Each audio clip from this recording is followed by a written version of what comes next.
Au cœur d'un été vibrant, un jeune garçon arriva chez son grand-père, sa petite valise cognant contre ses jambes, alors qu'il entrait dans la chaleur familière de la vieille maison.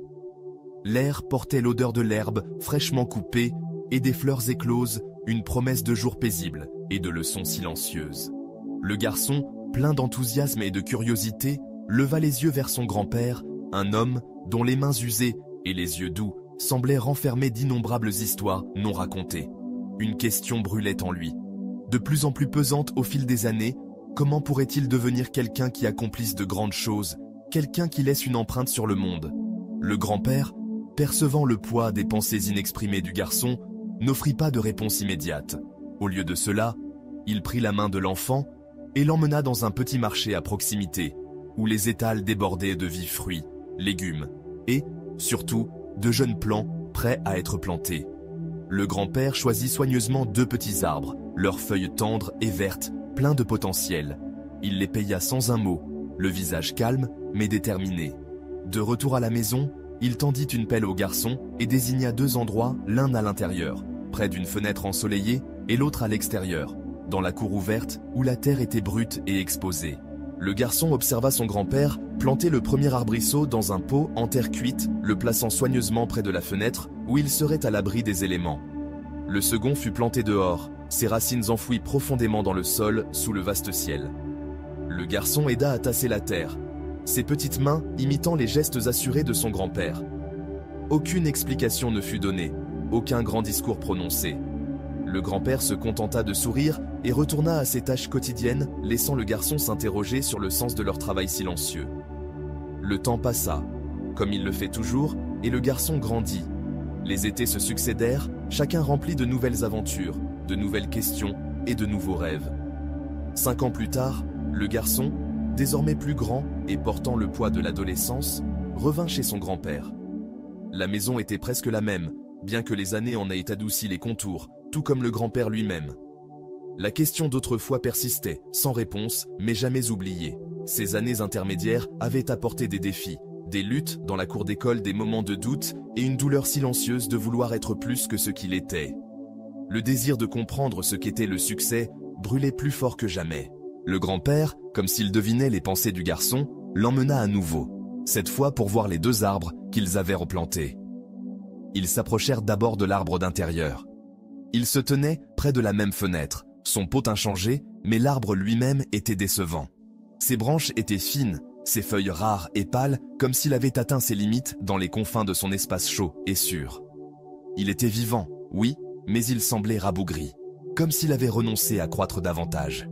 Le garçon fronça les sourcils, déçu par sa fragilité.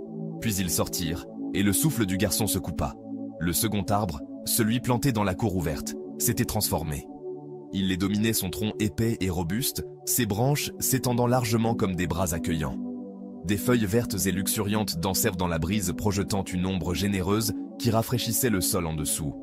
L'arbre semblait vivant, d'une manière que celui d'intérieur ne pourrait jamais égaler, sa présence imposante et sereine.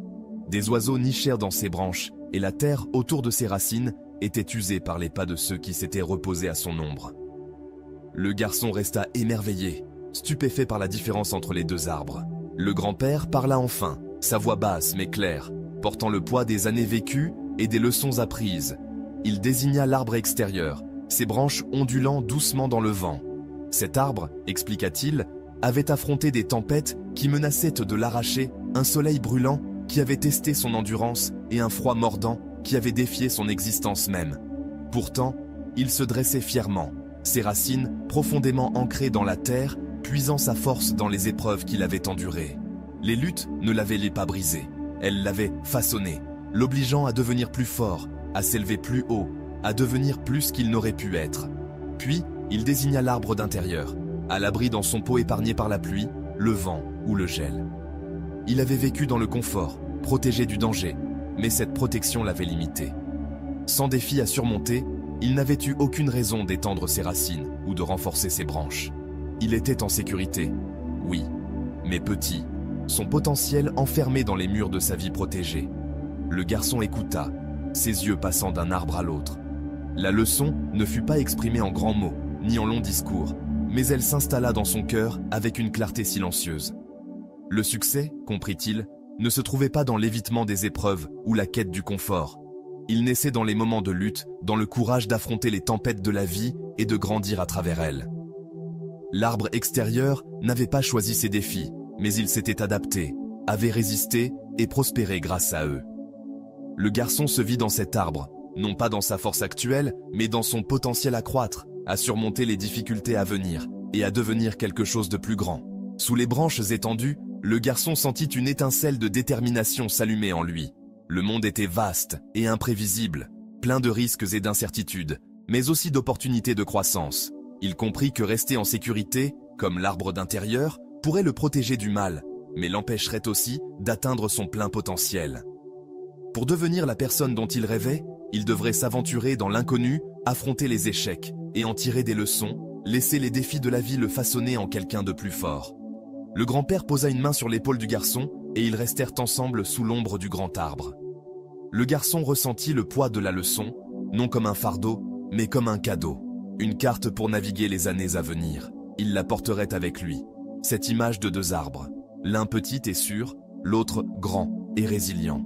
Elle lui rappellerait que la véritable croissance ne vient pas de la facilité, mais du courage de se tenir droit face aux tempêtes de la vie. Des années plus tard, devenu homme, il reviendrait dans cette même cour, désormais plus âgé et marqué par ses propres batailles. L'arbre était toujours là, encore plus fort qu'auparavant, ses branches s'élevant toujours plus haut. Il sourirait, se souvenant du jour d'été où son grand-père avait planté une leçon dans son cœur. Et il saurait que chaque défi affronté, chaque moment de doute ou de lutte, avait été une chance d'enraciner ses racines plus profondément, de s'élever vers le ciel et de devenir une personne qui non seulement survivait, mais prospérait. La leçon était simple, mais profonde. Ceux qui osent sortir de la sécurité de leur mur, qui embrassent les épreuves de la vie et en tirent des leçons, sont ceux qui grandissent grands et forts, offrant ombre et force aux autres.